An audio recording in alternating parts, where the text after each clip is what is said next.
Okay, thank you all so much for coming. This panel sold out immediately, one of the most popular that we've ever had, and as you can see, it's a full house. So why don't we just start? But let me start with the creators of the show and ask you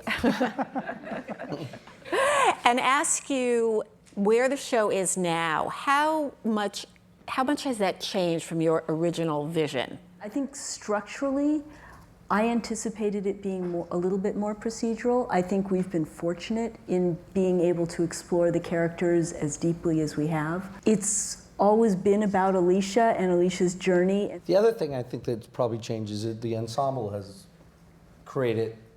We react a lot to what the other actors are doing, and so the thing Christine and Josh does suddenly became this little marital or this parable about marriage that works in the middle of it. So I think we're following what the actors seem to be doing.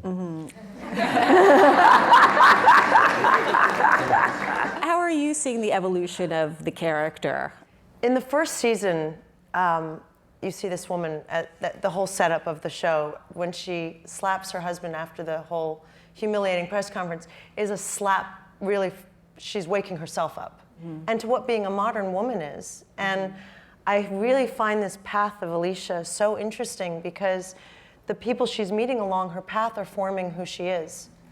And that's why it's an ensemble show. Now, I have to say your character, I think, is in some ways the most interesting on the show because it's both evolutionary and revolutionary. Just say one thing, sorry. While I agree with you, you've just made next week impossible.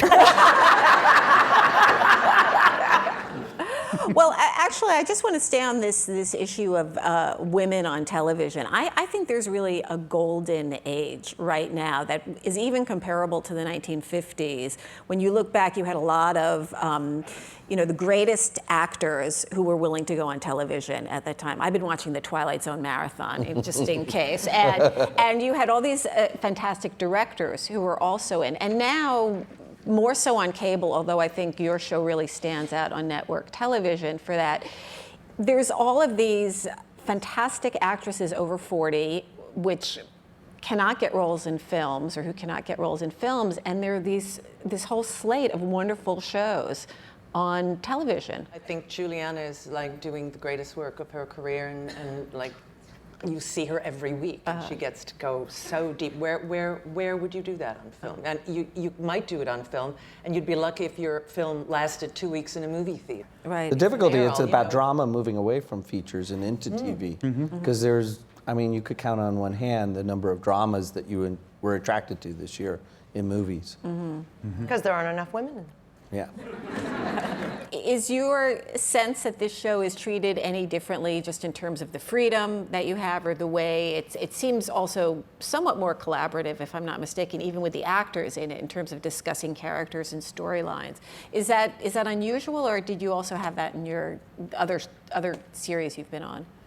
I get the feeling that everyone knows this is so well written. It's something we all try to measure up to the level of the writing. We're all like, wow, how lucky are we as actors and as crew and to be part of it. And that feeling, I think, just keeps growing and growing.